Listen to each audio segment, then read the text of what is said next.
प्रागैतिहासिक काल।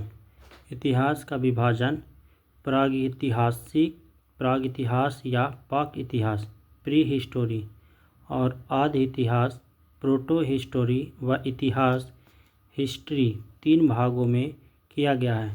इतिहास को तीन भागों में विभाजित किया गया है। पहला है पाक इतिहास, प्रागइतिहास या पाक इतिहास, दूसरा आदि इतिहास, तीसरा इतिहास। तीनों भागों में किया गया है।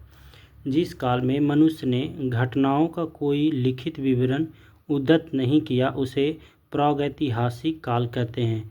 जिस काल में मनुष्य ने घटनाओं का कोई लिखित विवरण उद्धृत नहीं किया, यानी कि उस समय के मनुष्य ने घटनाओं को दिखाया नहीं है, उसे प्रागैतिहासिक काल कहते हैं। आदि ऐतिहासिक काल उस काल को कहते हैं जिस काल में लेखन कला के प्रचलन के बाद उपलब्ध लेख पढ़े नहीं जा सके। यानी इस आदि ऐतिहासिक काल में कहा गया है कि उस समय तो लिखा गया है लेकिन अभी तक पढ़ा नहीं गया है उस लेख को। मानव विकास के उस काल को इतिहास कहा जाता है जिसका विवरण लिखित रूप में उपलब्ध है। तीसरा जो इतिहास हमने देखा ऊपर में, इसका कहने का मतलब है मानव ने उस काल को इतिहास कहा जिसका विवरण लिखित रूप में उपलब्ध है और इसे पढ़ा भी गया है। ज्ञानी मानव होमो सेपियंस का प्रवेश इस धरती पर आज से लगभग 30 या 40 हजार वर्ष पूर्व हुआ। नाम एवं तिथियाँ। पूरा पाषाण काल, यह 20 लाख वर्ष पहले से 12,000 वर्ष पहले के काल को कहा जाता है। इस काल को तीन भागों में विभाजित किया गया है। पूरा पाषाण काल को 20 लाख वर्ष पहले से 12,000 वर्ष पहले के काल को कहा गया है और इसे तीन भागों में विभाजित किया गया है। आरंभिक, मध्य एवं उत्तर पूरा पाषाण काल। पूरा पाषाण काल को आरंभिक पूरा पाषाण काल, मध्य पूरा पाषाण काल और उत्तर पूरा पाषाण काल में बांटा गया है। मानव इतिहास की लगभग 99% कहानी इसी काल के दौरान हुई। मानव की जो इतिहास की लगभग कहानी है 99% वो इसी पूरा पाषाण काल में हुई। मध्य पाषाण काल। इस काल में पर्यावरणीय बदलाव मिलते हैं। पर्यावरणीय बदलाव किस काल में मिलते हैं? तो मध्य पाषाण काल में। उसे मध्य पाषाण काल कहते हैं। इसका काल लगभग 12,000 वर्ष पहले से लेकर 10,000 वर्ष पहले तक माना जाता है। यानी पूरा पाषाण काल के बाद, पूरा पाषाण काल के बाद मध्य पाषाण काल आता है। इसका लगभग 12,000 वर्ष से 10,000 वर्ष पहले कार्यकाल माना जाता है। इस काल के पाषाण औजार आमतौर पर बहुत छोटे होते थे। इन्हें माइक्रोलिथ यानी लघु पाषाण कहा जाता है। प्रायः इन औजारों में हड्डियों या लकड़ियों के मुट्ठे लगे हंसियाँ और आरी जैसे औजार मिलते हैं। नवपाषाण काल। इसकी शुरुआत लगभग 10,000 वर्ष पहले से होती है। नवपाषाण का कार्यकाल 10,000 वर्ष पहले से है।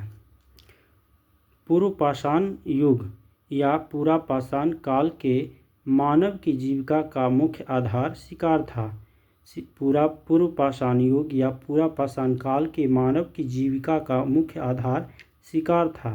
शिकार पूरा पाषाण काल में आदि मानव के मनोरंजन के भी साधन थे। आग का आविष्कार। आग का आविष्कार पूरा पाषाण काल में हुआ है। वह पहिए का नवपाषाण काल में हुआ। पहिया नवपाषाण काल में, आग पूरा पाषाण काल में हुआ है। पूरा पाषाणिक पूरा स्थल कुरनूल गुफा में राख के अवशेष मिले हैं।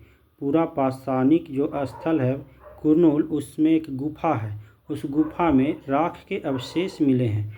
मनुष्य में अस्थायी निवास की प्रवृत्ति नवपाषाण काल में हुई तथा उसने सबसे पहले कुत्ता को पालतू बनाया।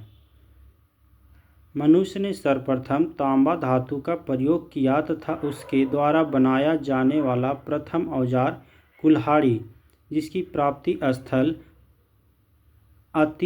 अतीरपक्कम था। कृषि का आविष्कार। कृषि का आविष्कार लगभग 8,000 वर्ष पूर्व नवपाषाण काल में हुआ। प्रागैतिहासिक अन्न उत्पादक स्थल मेहरगढ़ पश्चिमी बलूचिस्तान में बोलन नदी के किनारे अवस्थित है। जो प्रागैतिहासिक अन्न उत्पादक स्थल यानी उस समय प्रागैतिहासिक काल में जो अन्न उत्पाद हुए थे वह स्थल मेहरगढ़ था और यह पश्चिमी बलूचिस्तान में बोलन नदी के किनारे स्थित है।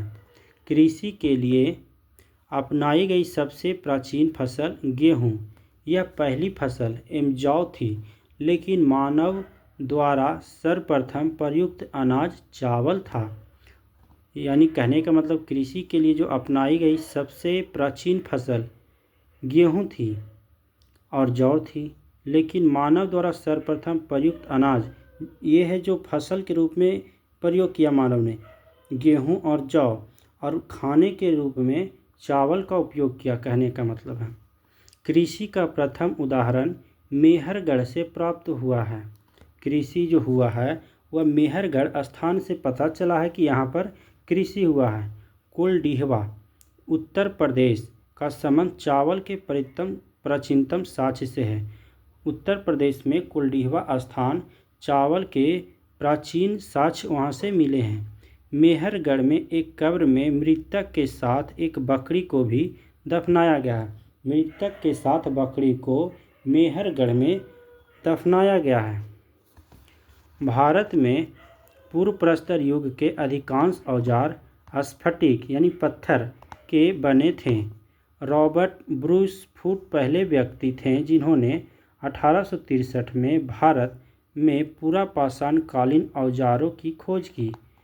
रॉबर्ट ब्रूस फुट जो पहले व्यक्ति हैं, इन्होंने 1863 में भारत में पूरा पाषाण कालीन औजार की खोज की।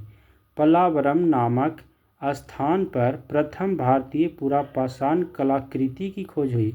जो इनकी कलाकृति थी, चित्र और कुछ भाषा जो लिखा गया, वो पलावरम नामक स्थान पर मिली है। भारत में मध्य पाषाण काल के विषय में जानकारी सर्वप्रथम 1867 ईस्वी में हुई। भारत में मध्य पाषाण काल के विषय में जानकारी सर्वप्रथम 1867 में हुई, जब C.L. कार्लाइल ने विंध्य क्षेत्र में लघु पाषाणोपकरण यानी लघु पाषाण समय के उपकरण खोज निकाले। भारत में मानव का अस्थि पंजर मध्य पाषाण काल से ही सर्वप्रथम प्राप्त होने लगता है। यानी कहने का मतलब है कि मध्य पाषाण काल के समय का मानव के अस्थि पंजर मिला है। भारत में नवपाषाण कालीन सभ्यता का आरंभ ईसा पूर्व 4000 के लगभग हुआ। भारत का सबसे प्राचीन नगर मोहनजोदड़ो था। भारत का जो था सबसे प्राचीन नगर मोहनजोदड़ो था। सिंधी भाषा में जिसका अर्थ है मृतकों का टीला। असम का श्वेतरभु गिबन भारत में पाया जाने वाला एकमात्र मानवाभ्यकपी है। इनाम गांव ताम्रपाषाण युग की एक बड़ी बस्ती थी। ताम्रपाषाण युग की एक बड़ी बस्ती थी जिसका नाम इनाम गांव था। इसका संबंध जोरवे संस्कृति से है। जोरवे संस्कृति का संबंध इनाम गांव से है जो ताम्रपाषाण युग की एक बस्ती थी। भारत में शिवालिक की पहाड़ी से जीवाश्म का प्रमाण मिला है। वर्ष 1867-68 में पहली बार भारत में शैल चित्रों की खोज आर्कीबोल्ड कार्लाइल ने की थी। भीमबेटका गुफा पुरासानिक आवासीय पूरा स्थल है। यह आदि मानव द्वारा बनाए गए भीमबेटका गुफा पुरासानिक आवासीय पूरा स्थल है। यह आदि मानव द्वारा बनाए गए शैल चित्रों और शैलाश्रयों के लिए प्रसिद्ध है।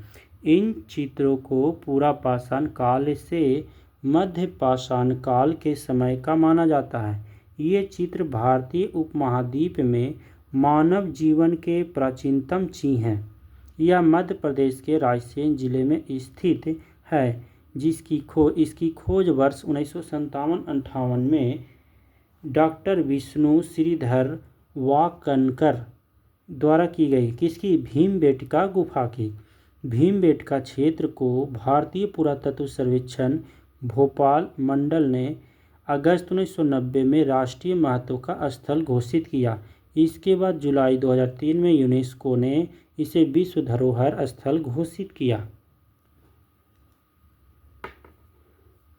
भारत में मनुष्य संबंधी सबसे पहला प्रमाण नर्मदा घाटी में मिला है।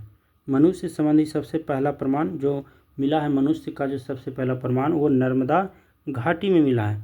भारतीय नागरिक सेवा के अधिकारी रिजले प्रथम व्यक्ति थे जिन्होंने प्रथम बार वैज्ञानिक आधार पर भारत की जनसंख्या का प्रजातीय विभेदीकरण किया।